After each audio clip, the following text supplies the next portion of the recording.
Have you ever felt invisible? Like no one believed in you, no one cared, and the whole world was against you? This is the story of a boy who grew up in darkness but discovered a light so powerful that it changed not only his life, but the lives of everyone around him. David was just 12 years old when life showed him its harshest face. His family lived in a tiny, run-down apartment in a forgotten part of the city. Paint peeled off the walls, the roof leaked when it rained, and the only furniture they had was a creaky old table with two mismatched chairs. His mother worked double shifts as a cleaner in restaurants, often coming home late at night with her hands rough and tired. His father had left years ago, leaving nothing but memories of broken promises. The one thing David hated most was his shoes. They weren't really shoes anymore, just a pair of torn sneakers with holes at the bottom. Every step he took, he could feel the hard ground beneath his feet. When it rained, water seeped in, soaking his socks. When it was cold, his toes froze. The laces were old strings from a grocery bag, tied together clumsily. At school, his classmates noticed. They laughed every time he walked into class. "Hey, look, it's Trash Shoes Boy," one of them shouted. Another smirked. "Careful! Don't trip, the holes might swallow your feet." The laughter echoed in the classroom, and David pretended not to hear, but inside it cut him like a knife. One afternoon after gym class, a boy pointed directly at David's sneakers and said, "Man, you'll never be anything in life. If you can't even afford real shoes, you'll probably end up cleaning floors just like your mom." Everyone laughed. David rushed out of the school and sat alone on the steps, staring at his shoes. For the first time, he felt the weight of all the insults. Tears blurred his vision. Maybe they're right, he thought. Maybe I'll always be poor. Maybe I'll never escape this life. But then he remembered something. Late at night, when his mother thought he was asleep, he had once overheard her praying softly, "God, we may be poor in money, but make my son rich in dreams. Give him courage. Give him hope." Those words echoed in his heart. He wiped his tears and whispered to himself, "One day I'll succeed so much that no one will ever look down on me again. One day people won't see my broken shoes. They'll see the man I've become." From that day, David changed. He started spending every evening at the library. The librarian, an old man named Mr. Wilson, noticed him. "You again?" he asked kindly. "Yes, sir," David said. I like being here." "What are you reading?" "Anything I can find. Math, science, history. I just want to learn." Mr. Wilson smiled. "Keep reading, son. Books can take you to places your shoes never will." Those words fueled David's determination. While other kids played video games, he read. While others hung out after school, he helped his mom clean houses to earn a few dollars. Sometimes he came home exhausted, but before sleeping, he still opened a book. But life wasn't easy. His broken shoes got worse. The holes grew bigger. Once, during a heavy rain, his classmates saw water splashing out of his sneakers as he walked into class.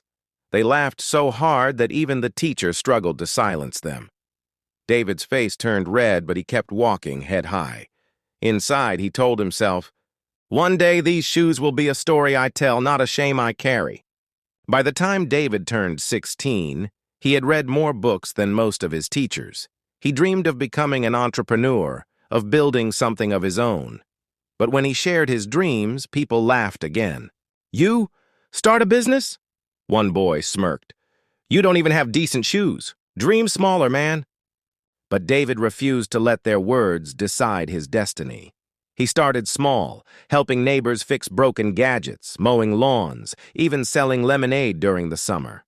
Every penny he earned, he saved. One evening, as he came home with tired hands and a few crumpled bills, his mother hugged him. "David, you don't have to work this hard. You're still a kid." He looked at her and smiled. "No, Mom, I'm not just a kid. I'm your son, and I'm going to give you the life you deserve." That night, he placed his broken shoes under his bed.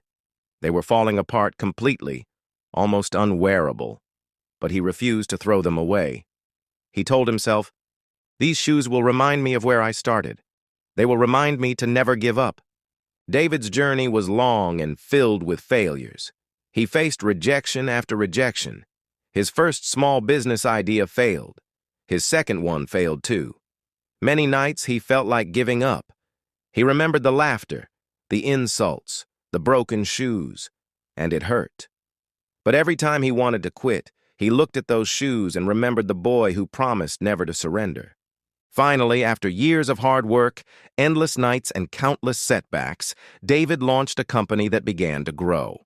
Slowly, people started noticing. His ideas worked, his determination inspired others. And then came the day that changed everything. David was invited to speak at a business conference in front of hundreds of people. As he stepped onto the stage, wearing a crisp suit and polished leather shoes, he looked at the audience. Cameras flashed. The crowd waited for him to speak. He paused, took a deep breath, and smiled. Then he began. "I want to tell you a story, not about success, but about a boy with broken shoes." He shared everything: the poverty, the laughter, the tears, the nights in the library, the rejections, the struggles. People listened, silent, some with tears in their eyes. Finally, he held up something he had carried in his bag.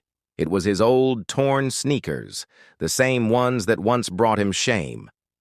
"These," he said, holding them high, "were my first teachers. They taught me that it doesn't matter where you start. It matters where you're going. Don't ever let your broken shoes or your broken past decide your future. Your pain can become your power." The crowd erupted in applause.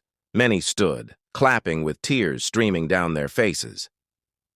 That day, David wasn't just a successful entrepreneur. He was living proof that struggle can turn into strength. When David returned home that night, he placed the old shoes back on a shelf in his office, not hidden, but proudly displayed. Visitors often asked, "Why keep them?" And he always replied, "Because these shoes remind me that success is not about what you wear on your feet.